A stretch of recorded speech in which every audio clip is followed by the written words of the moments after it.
200 টাকার মাংস দিয়ে এত কিছু ভাবা যায়। আমি আজ 200 টাকার মাংস কিনতে যাচ্ছি। মনে অনেক ভয়, দিবে নাকি দিবে না, নাকি দৌড়ানি দিবে। পকেটে 400 টাকা আছে, বাকি 200 টাকা দিয়ে আরও অনেক কিছু কিনতে হবে। এই তো কদিন আগের কথা, আধা কেজি কলিজা কিনতে গিয়ে রীতিমতো লজ্জিত হয়ে গিয়েছি। দিয়েছে বটে দোকানদার, তবে আধা কেজি কথা শুনে মুখখানা এমন করেছিল, আমি নিজেই লজ্জাবোধ করেছিলাম। আমাদের সবার সামর্থ্য এক নয়।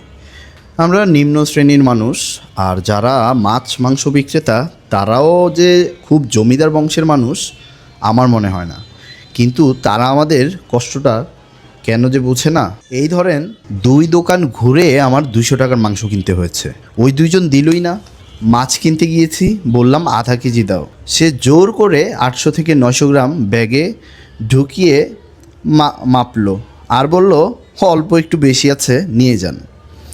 একবারও ভাবে না মানুষটার পকেটে টাকা আছে। তো এই দুনিয়ায় সবাই সবার লাভটাই খুঁজে। সবাই বললে হয়তো ভুল হবে, কিছু মানুষ নিজের লাভটাই খুঁজে। ইচ্ছে থাকলে আসলে মানুষকে খাওয়ানো যায়। এই যেমন 200 টাকার মাংস দিয়ে তেহারি রান্না করলাম, ঘরে 5 জন খেলাম, বাইরে 2 জনকে খাওয়ালাম। আমার নিজে খাওয়ার চেয়ে খাওয়ানোটাই বেশি ভালো লাগে। আর যদি কেউ বলে দারুণ হয়েছে, তাহলে তো আমার ঈদের দিন হয়ে যায় সেদিন। তো বন্ধুরা, আজকের মতো বিদায় নিচ্ছি। ভালো থেকো তোমরা, আর চ্যানেলটি সাবস্ক্রাইব করে দিতে ভুলো না যেন।